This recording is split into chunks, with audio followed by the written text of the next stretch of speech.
أعوذ بالله السميع العليم من الشيطان الرجيم من همزه ونفخه ونفثه. بسم الله الرحمن الرحيم. رب زدني علما رب اشرح لي صدري ويسر لي أمري واحلل عقدة من لساني يفقه قولي. رب زدني علما.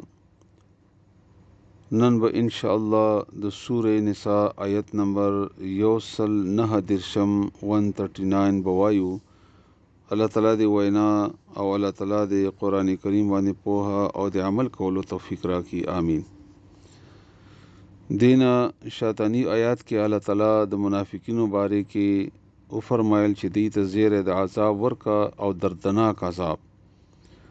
اوس الله تعالی د اغي بد صفاتونه، عادتونه، قباحتونه بیانوي او پاغي کې الله فرمایي چې دا عذاب د هغه خلکو د پاره دی الذين هغه خلق چې ان دا منافقین هغه څوک دي، دا عذاب د هغه چا د پاره دی یتخذون چې هغه جوړي نیسی الکافرین کافر لرا کافران اولیاء په دوستۍ، کافر سره دوستی کوي.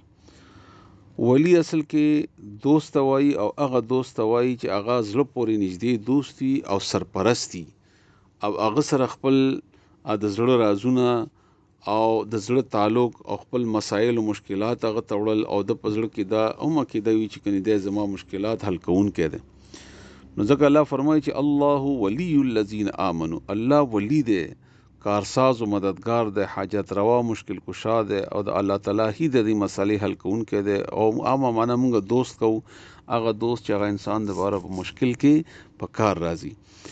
نو دا منافقین چې کوم دي دا کافر سره خدا سي دوستی کوي، هغه خپل ولیان غني من دون المؤمنین د مؤمنانو نه علاوه، من دون سوا المؤمنین د مؤمنانو نه، مؤمنانو سره داسې تعلق نه ده، هغه سره د زړه تعلق او مینا محبت او رضداري د دې سره نه ده. او دې لپاره یو ټکه په سوره آل عمران کې استعمال شوی دی، بطانتن، بطن نه ده، بطن وای خېټه ته رازداري، راز باز خبره د کافرو سره، مسلمانانو سره نه.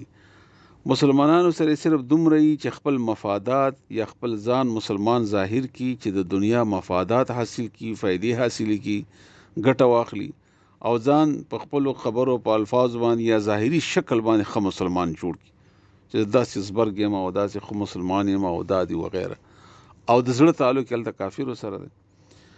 الله فرمایي ایبتغون، آیا دوی لټي، د الف باندې زبر چې د سوال د پاره، آیا دوی لټي عندهم دوی سره العزت، عزت. عزت دلته د عربي ټکه د عربي کې عزت ته هم وای، طاقت او دولت ته هم وای، سرپرستی او حاجت روي وای، هغه څوک چې هغه مشر وي، حکومت وي ور سره او حکومت ورکول وي ور سره او قوت وي ور سره او پیسې وغیرہ.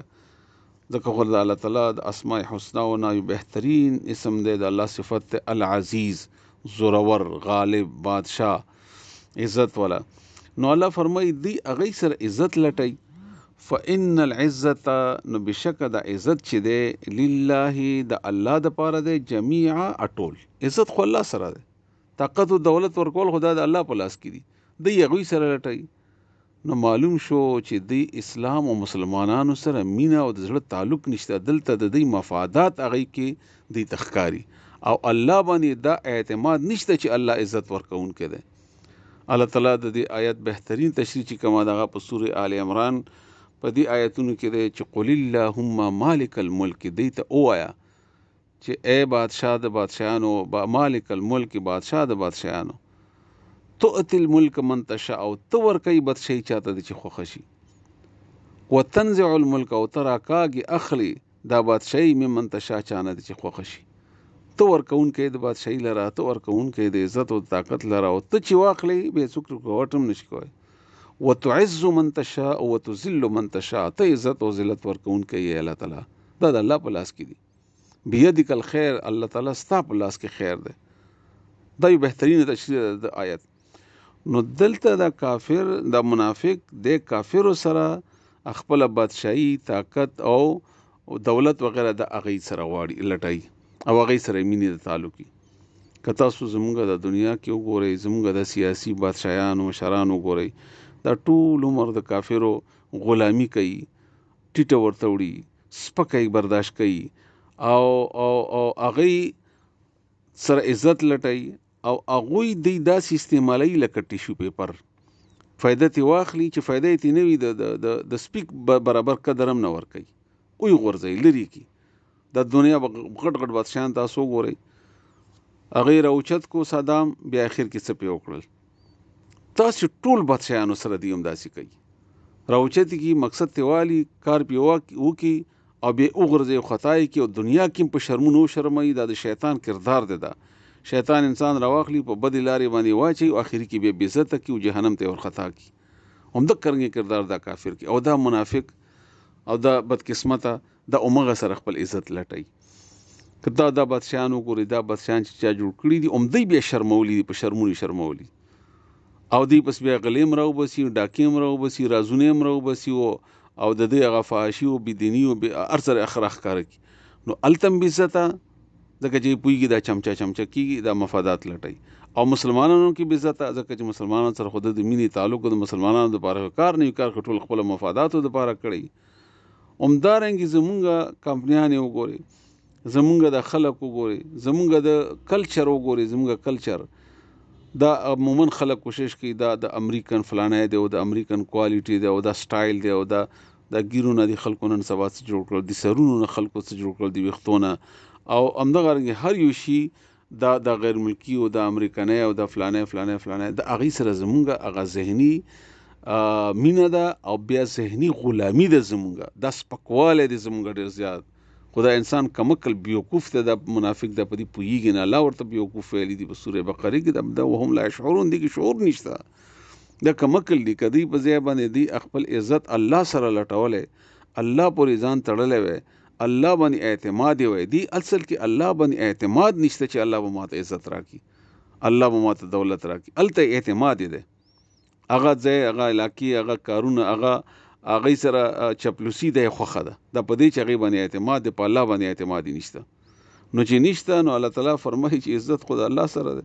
بیا ورسره نور آیتونه یو نور غرازي د دې غ سزا او د دې غ بدقسمتي نورم بیانېږي.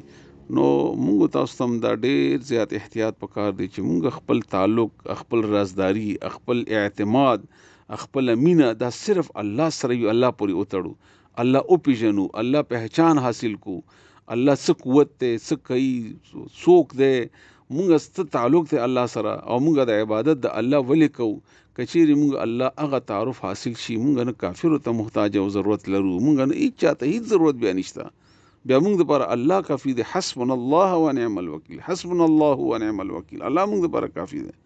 حسبي الله لا اله الا هو عليه توکلت، هغه باندې زموږ توکل دی. کچېری د اعتماد پیدا وشي الله تعالی دې پیدا وکړي، الله دې پیدا وکړي. مانس د کوي الذين اغه کسان دا منافقین چا د پاره چې دردناک عذاب دی دا اغه خلق دي یتخذون چې دوی جوړي الکافرین کافرانو ته کافرانو لرا اولیاء دوستان نیسی په دوستۍ باندې دا کافر من دون المؤمنین د مؤمنانو نه علاوه ایبتغون آیا دوی لټي عندهم دوی سره دی کافر سره العزت عزت طاقت او قوت وغیرہ فإن العزت بشک عزت او عزت ورکول لله الله سره دی الله د پاره دی جميعا اټول.